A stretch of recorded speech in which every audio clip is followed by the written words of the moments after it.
Now students, we have discussed the last topic of this lesson number 2, solution, and topic is range of factor and ideal and non-ideal solution. So in this topic दोस्तों मैंने ये दोनों के reference में जो MCQ बनते हैं वो निकाले हुए हैं. तो फर्स्ट ऑफ ऑल दोस्तों आपको एक प्रिंट आउट निकालना पड़ेगा हमारी वेबसाइट में जाके, बराबर, और फिर प्रिंट आउट के अंदर जो रेड कलर का बॉटम मार्क किया है वो उसके आंसर है. तो फर्स्ट आप हमारी वेबसाइट विजिट कीजिए, बराबर, उसमें से PDF में जाके आप फ्री में इसको डाउनलोड कर सकते हो. तो हमको क्वेश्चन आंसर समझने में मजा आएगा, बराबर. दोस्तों पहला क्वेश्चन है the values of van't Hoff factor for KCl, NaCl and K2SO4 respectively are. यहाँ पे फर्स्ट MCQ में आपको दिया गया है KCl, NaCl and K2SO4.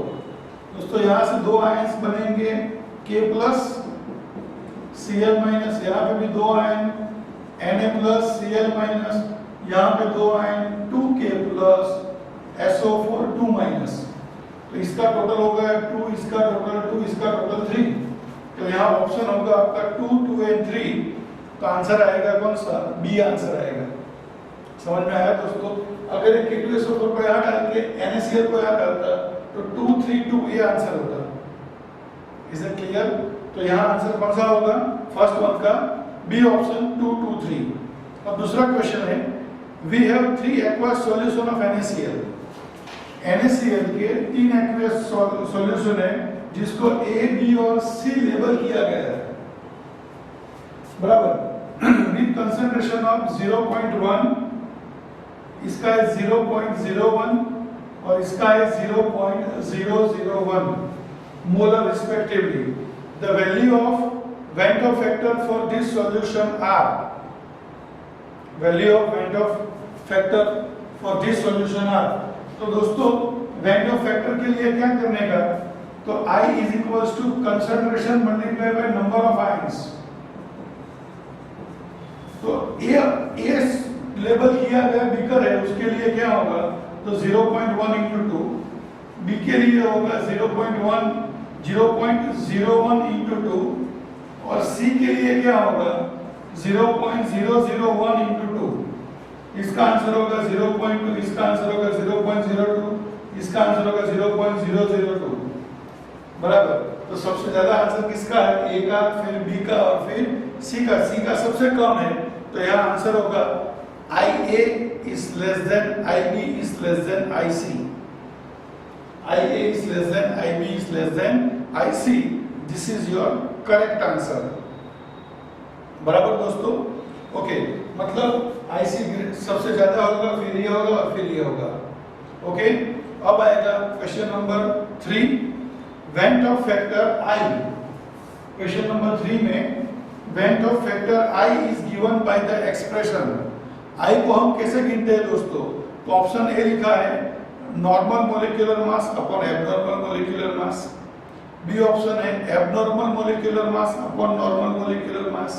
C option है observe colligative property divided by calculated colligative property. And D option है calculated colligative properties divided by observe colligative properties. तो इसके अंदर दोस्तों दो आंसर सही है, ए एंड सी. ए का क्या था? Normal molecular mass upon abnormal molecular मास, और सी में था observe colligative property divided by calculated colligative properties. तो इसके अंदर दो आंसर राइट है, इसलिए यहाँ पे आपका आंसर आएगा ए एंड सी. अब फोर्थ MCQ के ऊपर आगे बढ़ते हैं. लिखा है the went Hoff factor for BaCl2 at 0.01 molar concentration is 1.98. The percentage dissociation of BaCl2 at this concentration is.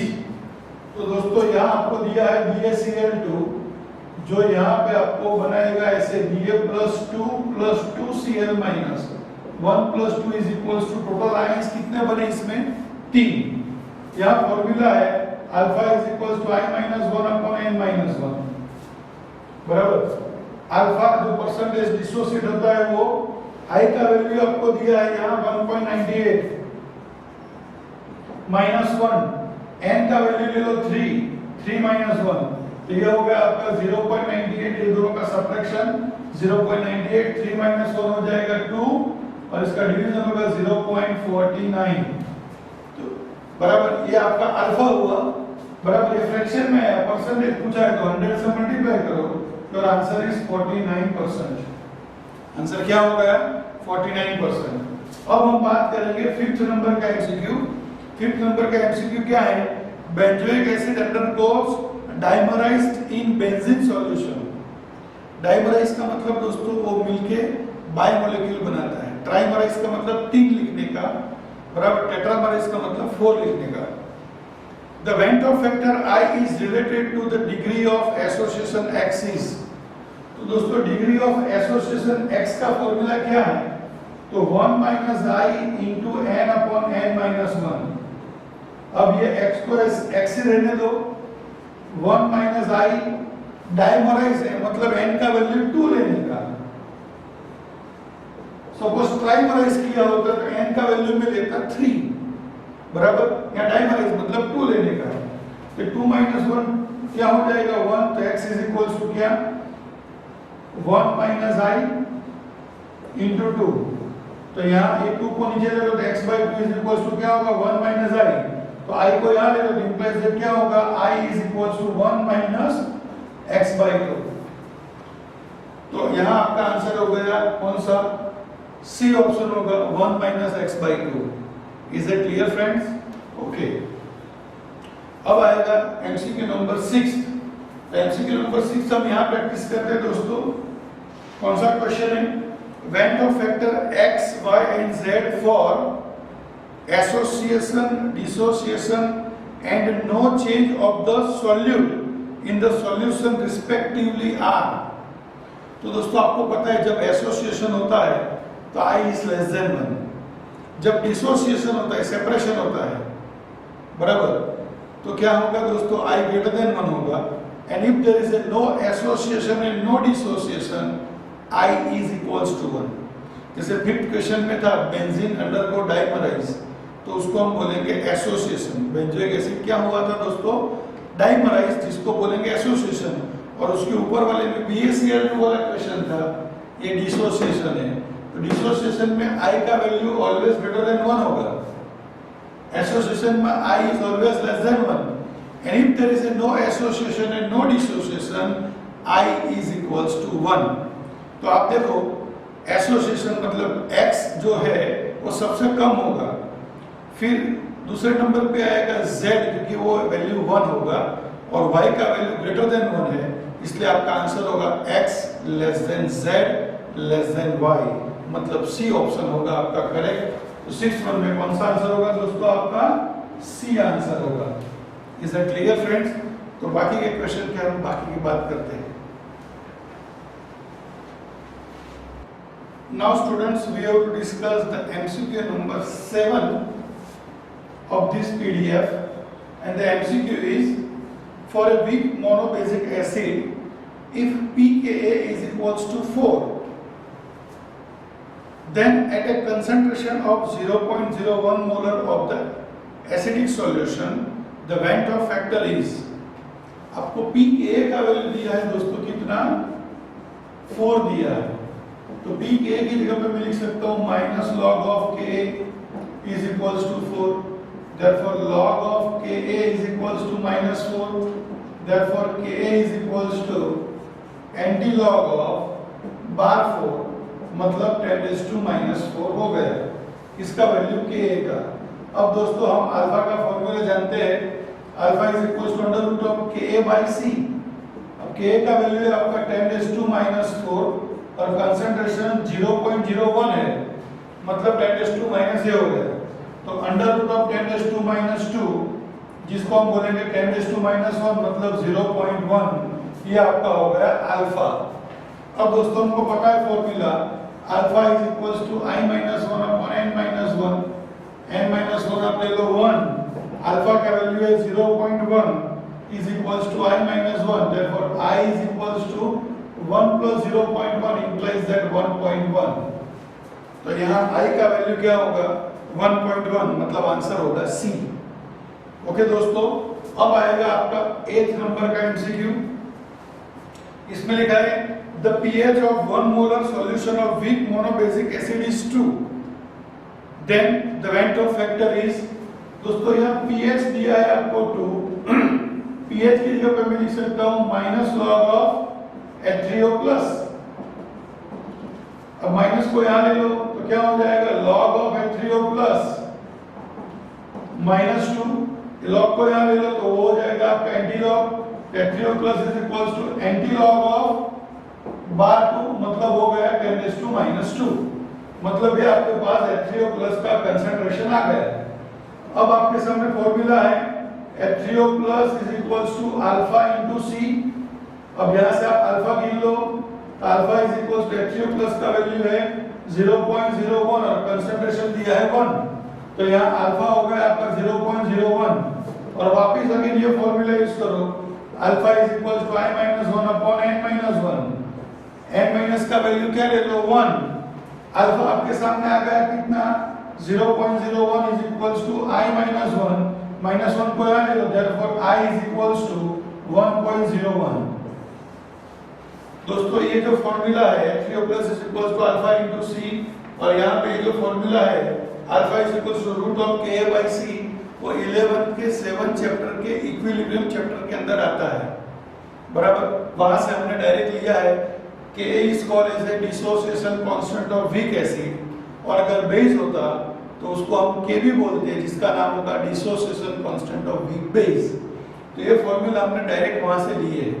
Okay friends, तो ये 7 और 8 एमसीक्यू जो थे वो ये टॉपिक के रिलेटेड थे, वेंट ऑफ फैक्टर, और अब जो एमसीक्यू आएंगे 9 से वो होगा आपका ideal and non ideal solution के ऊपर का। Okay friends, now students we have to discuss the MCQ number 9 and the question is which of the following forms ideal solution.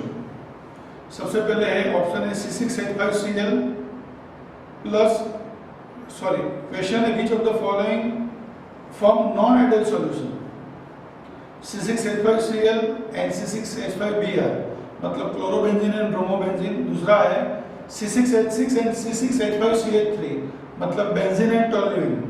तीसरा है hexane and heptane, C option, and D option ethanol and cyclohexane.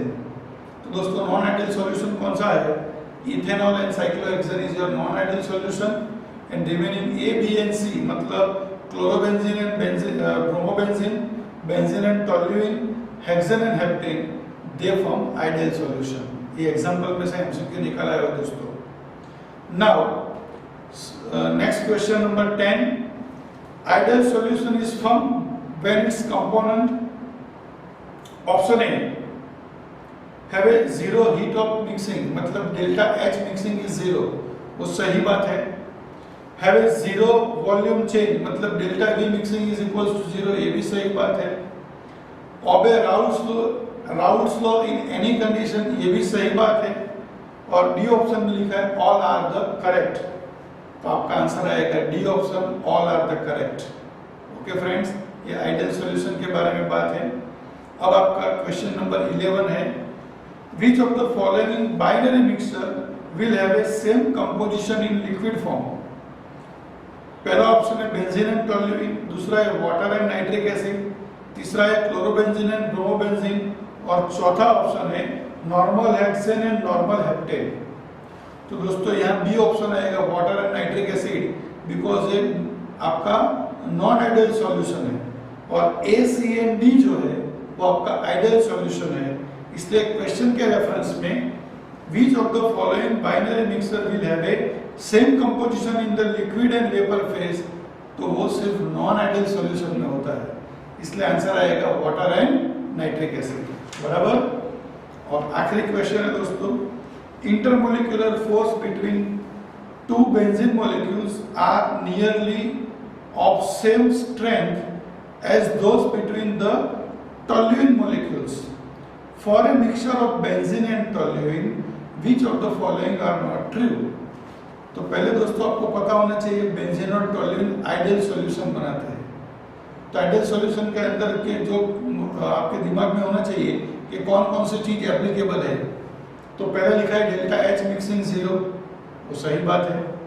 Delta V mixing is also zero, ये भी सही बात है। This will be from maximum boiling azeotrope, ये भी सही बात है। डी ऑप्शन है this will not form ideal solution, तो ये गलत बात है, ये आइडियल सॉल्यूशन बनाता है, मतलब आपका आंसर आएगा डी। ओके फ्रेंड्स, तो इस तरह से दोस्तों ये एमसीक्यू का सेट खत्म होता है।